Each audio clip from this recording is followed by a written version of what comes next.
नमस्कार साथियों, आज की इस वीडियो में हम समझने वाले हैं प्रोटोप्लाज्म अर्थात जीव द्रव्य के बारे में। साथियों, सबसे पहले बात आती है कि जीव द्रव्य क्या होता है। तो ध्यान रखना है आपको, किसी भी कोशिका में कोशिका झिल्ली के अंदर की तरफ जो पदार्थ उपस्थित होता है उसे साथियों क्या कहा जाता है? जीव द्रव्य कहा जाता है। एक बार और बता देता हूं, किसी भी कोशिका में कोशिका झिल्ली के अंदर की तरफ जो पदार्थ उपस्थित होता है उसे साथियों प्रोटोप्लाज्म या जीव द्रव्य कहा जाता है। आइए डिटेल में समझते हैं।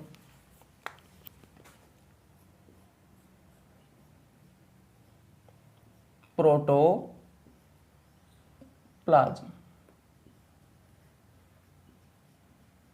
जीव द्रव्य। साथियों, ये आपकी क्या है? एनिमल सेल है। एनिमल सेल का साथियों जो सबसे बाहरी आवरण होता है वो होता है भाई साहब सेल मेम्ब्रेन अर्थात कोशिका झिल्ली।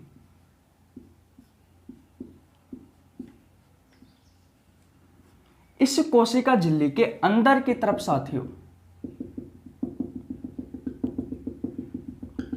जो पदार्थ उपस्थित होता है, ये क्या है?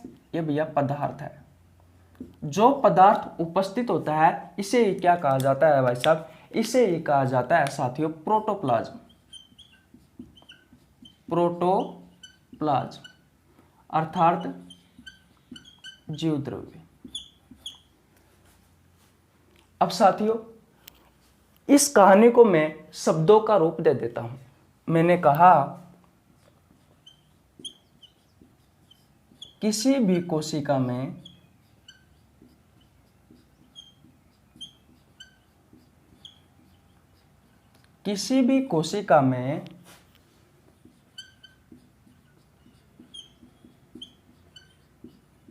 कोशिका झिल्ली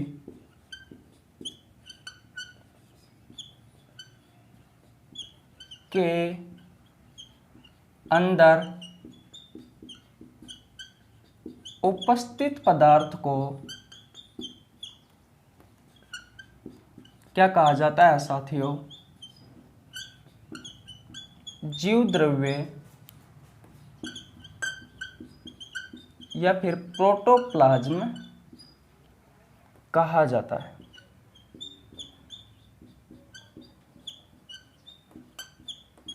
सबसे पहले ये बताओ कि आपको ये कहानी समझ में आई या नहीं आई। आपने स्क्रीनशॉट नहीं लिया है तो आप स्क्रीनशॉट ले लीजिए। एक बार और रिवीजन करवा देता हूं। साथियों, हम चर्चा कर रहे थे प्रोटोप्लाज्म के बारे में। मैंने आपको बताया कि सेल का जो सबसे बाहरी आवरण होता है वो होता है साथियों कोशिका झिल्ली। एनिमल सेल में तो साथियों कोशिका झिल्ली होती है और जो प्लांट सेल होती है उसमें साथियों सेल वॉल यानी कि कोशिका भित्ति होती है। तो ध्यान रखना है, कोशिका झिल्ली के अंदर की तरफ उपस्थित जो पदार्थ होता है साथियों वो भैया क्या कहलाता है? प्रोटोप्लाज्म या जीव द्रव्य कहलाता है। बस यही बात साथियों मैंने यहाँ पर लिखी है कि किसी भी कोशिका में कोशिका झिल्ली के अंदर उपस्थित पदार्थ को जीव द्रव्य प्रोटोप्लाज्म कहा जाता है। बात क्लियर है? अब देखिए साथियों, ये जो पदार्थ होता है ये भैया रंगहीन होता है, यानी कि इसका कोई रंग नहीं होता। ये गुण है साथियों इसके। भाई साहब, ये चिपचिपा होता है। ये जो पदार्थ होता है साथियों ये चिपचिपा होता है। अगली बात की जाए साथियों तो ये जो पदार्थ है ये भैया पानी से भारी होता है। पानी से भारी होता है। मैंने कहा कि भाई साहब कोशिका झिल्ली के अंदर जो पदार्थ है ये पदार्थ रंगहीन होता है, यानी कि इसका कोई रंग नहीं होता। ये चिपचिपा होता है और साथियों ये पानी से भारी होता है। अगर ये बात आपको समझ में आ गई है साथियों तो अब मैं बता देता हूं, जो जीव द्रव्य होता है वो भैया दो प्रकार के पदार्थों से मिलकर के बना होता है। दो प्रकार के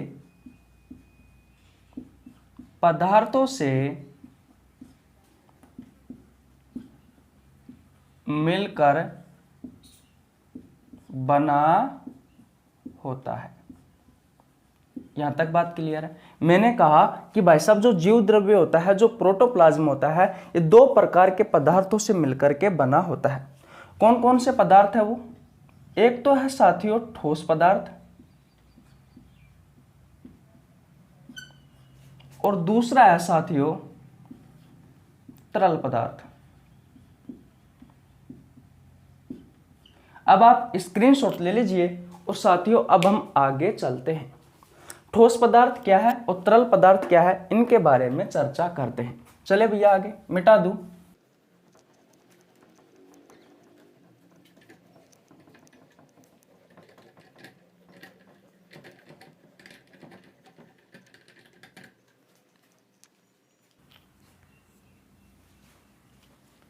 अब बात करते हैं साथियों ठोस पदार्थ और तरल पदार्थ के बारे में। तो एक तरफ तो लिख लेता हूं मैं ठोस पदार्थ,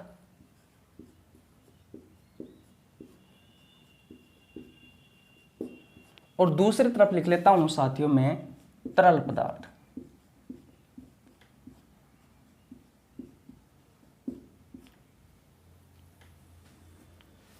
बात क्लियर है साथियों। सबसे पहले हम बात करते हैं कि भैया तरल पदार्थ क्या है।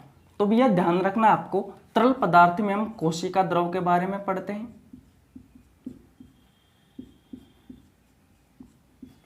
यानी कि साइटोप्लाज्म के बारे में पढ़ते हैं। और भैया जो ठोस पदार्थ है इसमें हम कोशिकांग के बारे में पढ़ते हैं। कोशिकांग क्या होता है? तो साथियों कोशिका के अंग के बारे में पढ़ते हैं। कोशिका के अंग के बारे में पढ़ते हैं। कौन कौन से कोशिका के अंग हैं उनके बारे में चर्चा करेंगे। सबसे पहले आप एक डायग्राम देखिए। ये क्या है साथियों? ये आपकी एनिमल सेल है। मैंने आपको बताया कि एनिमल सेल का जो सबसे बाहरी आवरण होता है वो होता है भैया सेल मेम्ब्रेन, यानी कि कोशिका झिल्ली। बात क्लियर है साथियों। एनिमल सेल में बिल्कुल मध्य में क्या होता है साथियों? केंद्रक होता है। और इस केंद्रक को सुरक्षा प्रदान करने के लिए इस केंद्रक के चारों ओर साथियों एक आवरण पाया जाता है जिसे कहा जाता है केंद्रक झिल्ली। जिसे क्या कहा जाता है? केंद्रक झिल्ली कहा जाता है। तो साथियों ध्यान रखना है, कोशिका झिल्ली और केंद्रक झिल्ली के बीच में साथियों एक द्रव भरा रहता है। एक द्रव भरा रहता है साथियों, और इस द्रव को क्या कहा जाता है? इस द्रव को भाई साहब कोशिका द्रव कहा जाता है। क्या बात आपको समझ में आई क्या? मैंने ये कहा कोशिका झिल्ली और केंद्रक झिल्ली के बीच में साथियों एक द्रव भरा रहता है जिसे कोशिका द्रव कहा जाता है। मैं साथियों इसे शब्दों का रूप दे देता हूं।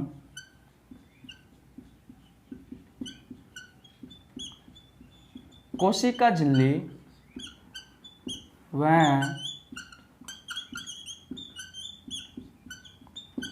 केंद्रक झिल्ली के बीच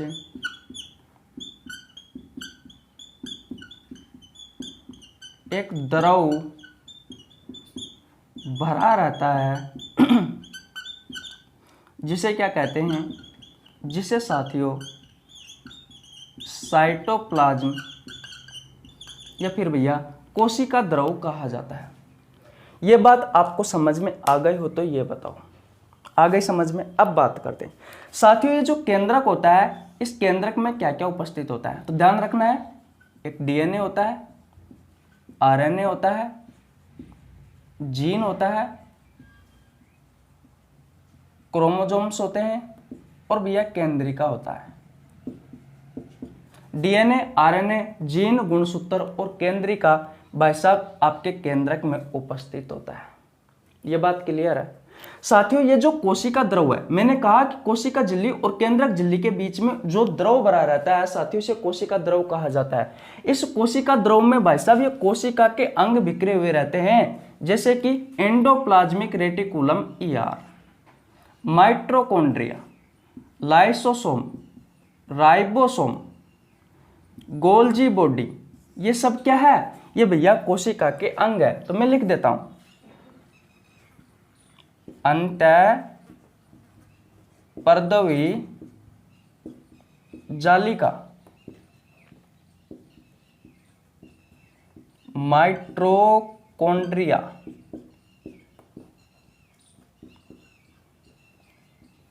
गोल्जी काय, lysosome,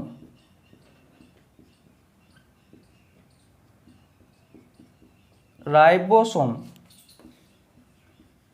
DNA, RNA,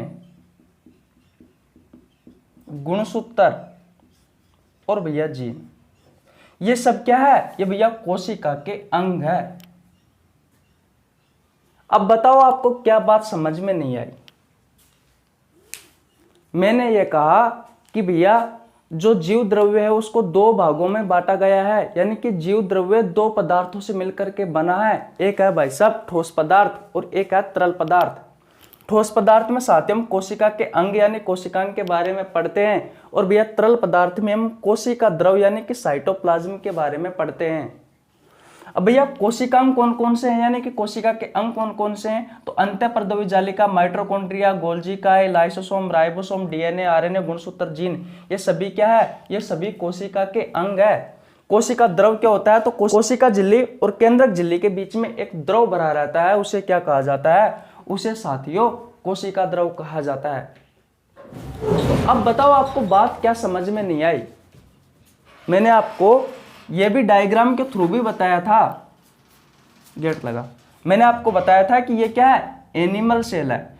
animal cell की जो सबसे बाहरी आवरण होता है वो होता है कोशिका झिल्ली, और एनिमल सेल के बिल्कुल मध्य में साथियों क्या उपस्थित होता है? केंद्रक उपस्थित होता है। इस केंद्रक को सुरक्षा प्रदान करने के लिए एक आवरण पाया जाता है, इसे केंद्रक झिल्ली कहा जाता है। इस कोशिका झिल्ली और केंद्रक झिल्ली के बीच में, इस कोशिका झिल्ली और इस केंद्रक झिल्ली के बीच में एक द्रव भरा रहता है, जिसे साथियों कोशिका द्रव कहा जाता है। और इसी कोशिका द्रव में साथियों endoplasmic reticulum, Golgi body, ribosome, lysosome, mitochondria, ये सब बिखरे हुए रहते हैं। और साथियों इस केंद्रक में क्या क्या होता है? डीएनए होता है, आरएनए होता है, जीन होता है, क्रोमोसोम होता है, केंद्रिका होता है। तो आशा करता हूं साथियों ये सभी बातें आपको बहुत अच्छे से समझ में आ गई होगी। स्क्रीनशॉट नहीं लिया है तो स्क्रीनशॉट ले लीजिए। अब हम आगे चलते हैं। चले भैया आगे, मिटा दूं।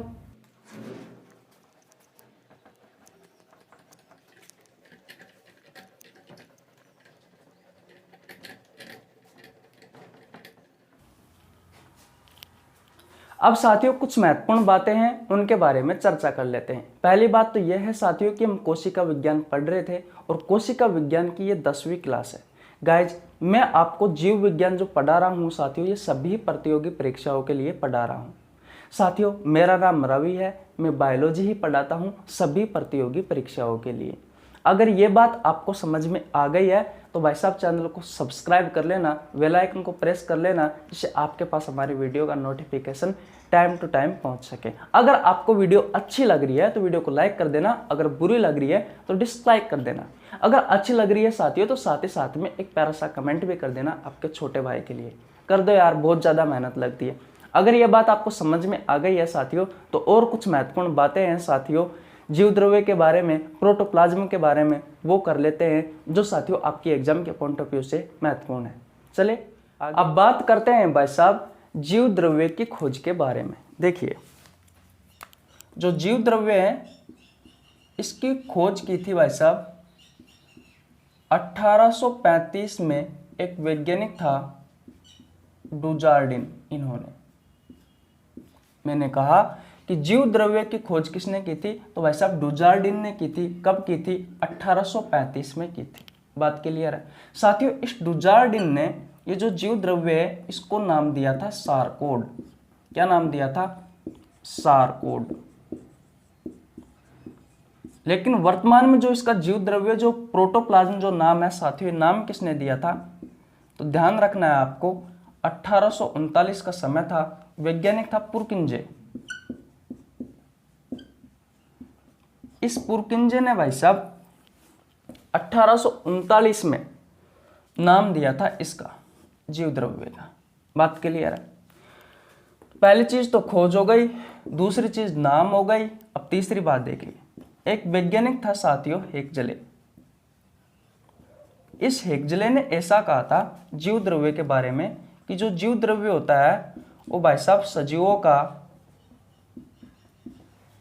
भौतिक आधार है। सजीवों का भौतिक आधार है। क्या आपको बात समझ में आई या नहीं आई? मैंने क्या कहा कि भैया, क्या कहा था एक जने ने कि जीव द्रव्य वो सजीवों के शरीर का भौतिक आधार है। मैं ये लिख सकता हूं साथियों कि सजीवों के शरीर का भौतिक आधार है। बात आपको समझ में आ गई? तो एक बार और रिवीजन करवा देता हूं। जीव द्रव्य की खोज 1835 में डुजार्डिन ने की थी। इस डुजार्डिन ने भाई साहब इसका नाम सारकोड दिया था और इसका जो नाम है वर्तमान में वो 1839 में पुरकिंजे ने दिया था। साथियों, ये क्वेश्चन आपसे पीसीएस की एग्जाम में पूछा गया है कि भाई साहब ये कथन किसने दिया था कि जीव द्रव्य सजीवों के शरीर का भौतिक आधार होता है? तो भाई साहब हेक्सले ने दिया था। बात क्लियर है साथियों? जब हम सजीवों के लक्षण पढ़ते हैं बायोलॉजी में, तो भाई साहब एक पॉइंट ये भी आपको देखने को मिलता है कि जो जीव द्रव्य हैं वो भैया सजीवों में होना ही चाहिए।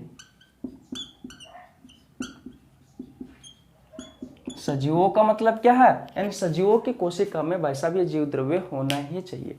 तो साथियों, छोटी सी बातें थी, स्क्रीनशॉट नहीं लिया है तो स्क्रीनशॉट ले लीजिए। तो कैसी लगी आपको वीडियो? अगर वीडियो अच्छी लगी हो तो वीडियो को लाइक कर देना, चैनल पर नया है तो चैनल को सब्सक्राइब कर लेना, बेल आइकन को प्रेस कर लेना, जिससे आपके पास हमारी वीडियो का नोटिफिकेशन टाइम टू टाइम पहुंच सके। तो हमारा प्रोटोप्लाज्म अर्थात जीव द्रव्य समाप्त हो गया है। अब हम साइटोलॉजी की 11वीं क्लास लेके आएंगे, जिसमें अब हम कोशिका के अंग के बारे में डिस्कस करने वाले हैं। एक एक कोशिका के अंग पढ़ेंगे एक एक पार्ट में। फिर मिलते हैं नेक्स्ट वीडियो में। तब तक के लिए जय हिंद, जय भारत।